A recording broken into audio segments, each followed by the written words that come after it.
mēs šeit cīnāmies ar dabu. Te ir ķemeri, augsts gruntsūdens, sevišķi pēc lietiem. Faktiski bija līdzīgs žoks kā tur, bet viņš jau bija sašķiebies un noslīdējis. Un saimnieki vēlējās nostiprināt grāvi, izveidot šeit tādu stāvlaukumu, kur mašīnas varētu stāvēt. Tad nebija iespējams iebraukt līdz šim. Šeit tiek ielikts pamatbloks, līdzīgi kā mājas būvniecībā. Un uz tiem tad tiks stiprināts žoks jaunais un plāksnes, kurām tad arī varēs uzbraukt vieglo mašīnu. Te jau var pat redzēt, kad ir faktiski laika mitras. Tad, kad ir pavasari, bieži vien pat noplūst. Un, lai kaut cik šis gruntsgabals būtu lietojams, ir jāveic faktiski arī meliorācijas darbi. Visā šajā zonā, kas ir ap māju, un arī tajā zonā, kas ir blakus pirtī, tur jau ir savesta tāda minerālu vielām bagātāka grunts, uz kuras tika atgriezt atpakaļ Melnzeme jau no turienes. Šis ir tas viens no būvdarbiem, dārza labiekārtošanas darbiem, kurus mēs arī piedāvājam, lai mēs to dabu tā kā bišķi pakļaut sev, šajā gadījumā saimnieki savām vajadzībām, lai viņš ir lietojams. Un pie viena, pat cik jau tā rekonstrukcija tiek veikta, tad šeit tiks izveidot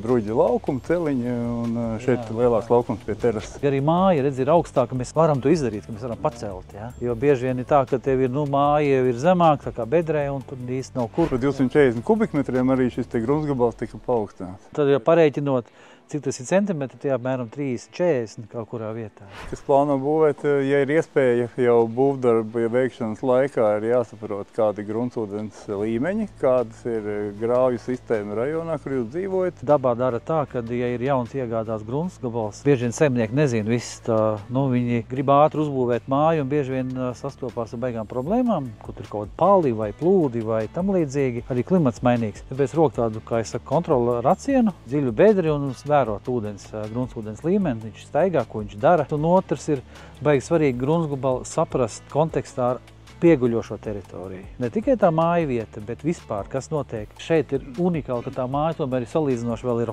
augšā, bet pamatā mājas ir bedrē. Tāpat nav celtnieku problēma. Viņi ņem datus no projekta, un arhitekts vienkārši tā ienāk gruntsgabalā, skatās. Te liksim māju, ja? Tātad te liekam pamatus, plus 30 cm būs grīda. Pēc tam tā grīda kalpo kā nulle, bet bieži vien tā nulle ir vienā līmenī ar ielu. Tāpēc, ka tas gruntsgabals varbūt pat nepadomājot ir zemāks, tāpēc jāskatās kontekstā, kāds ir jūsu gruntsgabals ar pieguļošo teritoriju, un pie tās jāpieliek ir 30 cm.